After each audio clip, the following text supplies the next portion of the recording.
Hello friends, આજે આપણે વિડીયોમાં વાત કરીશું વેફર્સ, કુરકુરે, વ્હીલ્સ, આલુ સેવ, સિંગ ભુજિયા આ પ્રકારની કોઈ પણ પેક નમકીન એટલે કે પડીકા ખાવાના લીધે બાળકોના હેલ્થ ઉપર પડતી ખરાબ આડઅસરો વિશે.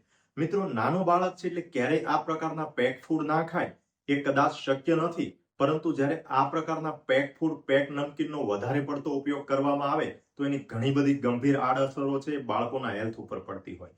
તો આજે આપણે આ વિડીયોમાં જોઈશું કે આ પ્રકારના પેક નમકીનની અંદર કેવા કેવા ખરાબ કેમિકલ હોય અને એની અસર બાળકો ઉપર કેટલી ખરાબ પડતી હોય. તો એની અંદર સૌથી પહેલું જોઈએ તો હાઈ સોડિયમ કન્ટેન્ટ. નામ જ નમકીન છે એટલે એની અંદર નમક એટલે કે સોલ્ટનું પ્રમાણ વધુ હોય. એટલે હાઈ સોડિયમ બાળકના શરીરમાં જવાના લીધે એની 3 આડઅસર થતી હોય. સૌથી પહેલું છે બાળકની જે વિકસિત કિડની ઉપર હોય એની ઉપર હાઈ સોડિયમનો લોડ પડે, એના લીધે કિડની ડેમેજ થવાની શક્યતાઓ વધુ રહેતી હોય. બીજું છે હાઈ બ્લડ પ્રેશર એટલે કે બ્લડ પ્રેશર વધુ થવાની શક્યતા રહે. અને ત્રીજું, સોડિયમ લોડ વધુ હોવાના લીધે આપણને અપચો થવો, ગેસ થવો, પાચન શક્તિ નબળી પડવી આ પ્રકારની તકલીફ થવાની શક્યતાઓ વધુ હોય. આ ઉપરાંત પેક ફૂડની અંદર બીજું ખરાબ કન્ટેન્ટ છે ટ્રાન્સ ફેટ એટલે કે અનહેલ્ધી ફેટ. આ પ્રકારની નમકીન બનાવવામાં જે ઓઇલ, તેલ યુઝ કરવામાં આવે રિફાઇન ઓઇલ હોય, અને જ્યારે કોઈ પણ તેલનો રિપીટેડ યુઝ એટલે કે વારંવાર ઉકાળવામાં આવે ત્યારે એની અંદર અમુક ખરાબ ટોક્સિન્સ પેદા થતા હોય અને ખાસ કરીને ટ્રાન્સ ફેટ બનતી હોય.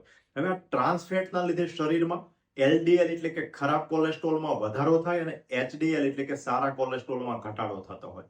આ ઉપરાંત ટ્રાન્સ ફેટના લીધે ઓબેસિટી એટલે કે સ્થૂળતા થવાની શક્યતાઓ વધુ હોય. અત્યારે આપણે જોઈએ છીએ કે બાળકોમાં પણ ચાઇલ્ડહુડ ઓબેસિટી છે દિવસે ને દિવસે વધી રહી છે. આ ઉપરાંત ટ્રાન્સ ફેટના લીધે શરીરમાં ઇન્ફ્લામેશન પેદા થઈ અને એના લીધે ઇન્સ્યુલિન રેઝિસ્ટન્સ થતો હોય, જેના કારણે આ પ્રકારનું બાળક છે મોટું થાય ત્યારે ઇન્સ્યુલિન રેઝિસ્ટન્સના કારણે fatty liver, diabetes, high cholesterol, PCOD આ પ્રકારના મેટાબોલિક રોગ થવાની શક્યતાઓ છે ઘણી વધુ રહે. અને આ પ્રકારના બાળકને આ પ્રકારના મેટાબોલિક રોગ છે નાની ઉંમરે થવાની શક્યતાઓ રહેતી હોય. આ ઉપરાંત પેક નમકીન એટલે કે પડીકાની અંદર ત્રીજું ખરાબ તત્વ છે પ્રિઝર્વેટિવ તરીકે યુઝ થતું સોડિયમ બેન્ઝોએટ, BHA તથા BHT જેવા કેમિકલ્સ. આ પ્રકારના પ્રિઝર્વેટિવ છે એક કાર્સિનોજેનિક ઇફેક્ટ કરતા હોય એટલે કે શરીરમાં કેન્સર થવાની શક્યતાઓ વધારતા હોય. આ ઉપરાંત એના લીધે લીવરને ડેમેજ થાય એટલે કે આપણું લીવરનું ફંક્શન નબળું પાડે. અને આ પ્રકારના પ્રિઝર્વેટિવ છે એના લીધે હોર્મોનલ ઇમ્બેલેન્સના લીધે અર્લી પ્યુબર્ટી જેવા પ્રોબ્લેમ થવાની શક્યતાઓ વધુ રહેતી હોય. આ ઉપરાંત પેક ફૂડની અંદર ચોથું ખરાબ કન્ટેન્ટ છે આર્ટિફિશિયલ કલર. આ પ્રકારના નમકીનની અંદર એકદમ યુનિફોર્મ એક સરખો ગોલ્ડન યેલો કે એક સરખો ઓરેન્જ જેવો કલર એટ્રેક્ટિવ લુક આપવા માટે ટાર્ટરાઝિન નામના કેમિકલનો ઉપયોગ થતો હોય. આ પ્રકારના આર્ટિફિશિયલ કલરના લીધે આપણને એસિડિટી થવી, ડાયજેશન સ્લો થવું, આ ઉપરાંત ફૂડ એલર્જી થવી, આ પ્રકારના અનેક ડાયજેસ્ટિવ ડિસ્ટર્બન્સ થવાની શક્યતાઓ વધુ રહેતી હોય. આ પ્રકારના પેક નમકીન એટલે કે પડીકાની અંદર પાંચમું ખરાબ કન્ટેન્ટ છે MSG, મોનોસોડિયમ ગ્લુટામેટ. જ્યારે બહારની પેકેટ આપણે પેક વેફર લઈએ ત્યારે એની અંદર જે યુનિક ટેસ્ટ આવતો હોય જેના લીધે બાળકો છે એના એડિક્ટિવ બની જતા હોય, એ ટેસ્ટ છે એમના નેચરલ ટેસ્ટ નથી આવતો. ત્યાં મોનોસોડિયમ ગ્લુટામેટ નામનું કેમિકલ ઉમેરવામાં આવે જેના લીધે આ બહારની વેફર છે આટલી ટેસ્ટી હોય અને બાળકો છે એના વ્યસની બની જતા હોય. તો મોનોસોડિયમ ગ્લુટામેટના કારણે માથાનો દુખાવો થવો, છાતીમાં દબાણ આવવું, બ્લડ પ્રેશરમાં વધારો થવો, સ્નાયુમાં નબળાઈ આવવી, સ્નાયુનો દુખાવો થવો આ પ્રકારના અનેક તકલીફ થવાની શક્યતાઓ રહેતી હોય.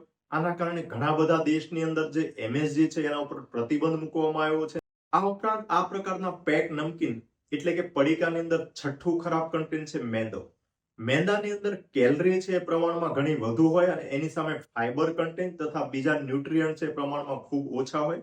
એના લીધે આપણા શરીરની અંદર પાચન શક્તિ નબળી પડે તથા કોન્સ્ટિપેશન થવા જેવા ડાયજેસ્ટિવ પ્રોબ્લેમ થવાની શક્યતાઓ વધુ રહેતી હોય. આ ઉપરાંત પેક નમકીનની અંદર સાતમું ખરાબ તત્વ છે એક્રિલેમાઇડ. જ્યારે કોઈ પણ પ્રકારના સ્ટાર્ચી ફૂડ જેવા કે બટેટા આ પ્રકારના સ્ટાર્ચી ફૂડને જ્યારે હાઈ ટેમ્પરેચર ઓઇલ એટલે કે ગરમ તેલમાં જ્યારે ઉકાળવામાં આવે ત્યારે એની અંદર એક્રિલેમાઇડ નામનું કેમિકલ પેદા થતું હોય, જે એક પ્રકારનું ન્યુરોટોક્સિન્સ છે એટલે કે જે આપણા મગજના સેલ્સ, ન્યુરોન્સને તથા ચેતાતંતુ એટલે કે નર્વ્સને ડેમેજ કરતું હોય. આ ઉપરાંત ઘણી બધી વાર એની કાર્સિનોજેનિક ઇફેક્ટ એટલે કે કેન્સર પેદા કરતી અસર પણ શરીરની અંદર જોવા મળતી હોય. આ ઉપરાંત આ પ્રકારના પેક ફૂડ ખાવાના લીધે થતો આઠમો ફેરફાર છે હોર્મોનલ ડિસ્ટર્બન્સ. પેક ફૂડની અંદર આવેલા પ્રિઝર્વેટિવ તથા ખાસ કરીને જે આ પ્રકારની નમકીન જે પ્લાસ્ટિકની અંદર પેક કરવામાં આવે અને એમનો સ્ટોરેજ કે કોઈ પણ ટ્રાન્સપોર્ટેશન દરમિયાન હાઈ ટેમ્પરેચર એટલે કે ગરમીમાં રાખવામાં આવે ત્યારે એની પ્લાસ્ટિકમાંથી જે અમુક માઇક્રોપ્લાસ્ટિક છૂટા પડી અને ફૂડની અંદર ભળતા હોય, એના કારણે હોર્મોનલ ડિસ્ટર્બન્સ થવાની શક્યતાઓ વધુ રહેતી હોય. ખાસ કરીને ગર્લ્સની અંદર આ પ્રકારના હોર્મોનલ ડિસ્ટર્બન્સના લીધે વહેલા માસિક ચાલુ થવું, આ પ્રકારની તકલીફ થવાની શક્યતાઓ વધુ રહેતી હોય.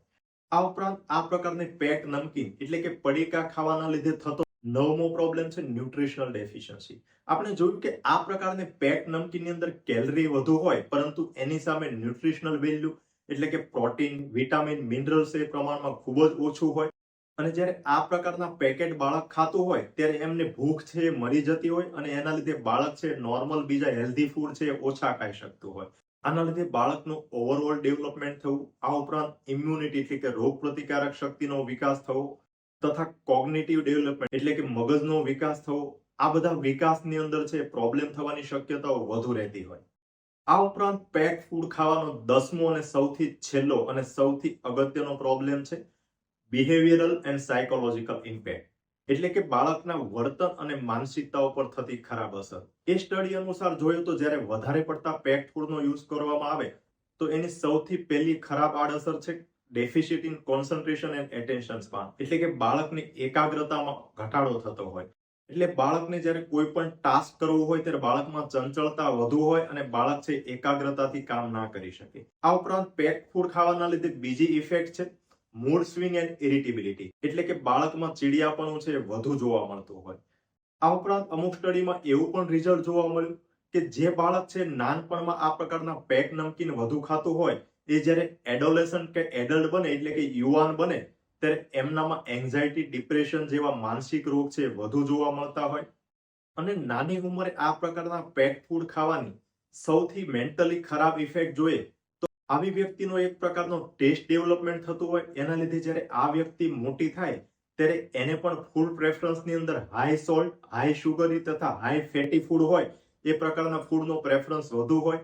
એટલે કે બાળક મોટું થયા પછી પણ આ પ્રકારના ફૂડ વધુ લેતું હોય જેના લીધે ઓબેસિટી, ડાયાબિટીસ, હાઇપરટેન્શન, કોલેસ્ટ્રોલ તથા બીજા અનેક મેટાબોલિક રોગ થવાની શક્યતાઓ વધુ રહેતી હોય. તો મિત્રો તમારું બાળક ક્યારેક આ પ્રકારના પેક નમકીન એટલે કે પડીકા ખાતું હોય તો ઠીક છે, પરંતુ જો વધારે પડતા આ પ્રકારના પેક ફૂડ ખાતું હોય તો આપણે એના માટે એલર્ટ ચોક્કસ રહેવું જોઈએ અને કોઈ પણ ઉપાય કરીને બાળકને બીજા હેલ્ધી ફૂડ આપણે લેતું થાય અને આ પ્રકારના પેક ફૂડ ઓછા લે એના માટેનો પ્રયત્ન આપણે ચોક્કસ કરવો જોઈએ, જેથી આપણે આપણા બાળકનું આરોગ્ય છે વધુ સારી રીતે જાળવી શકીએ અને એને બીજા અનેક રોગો થતા અટકાવી શકીએ.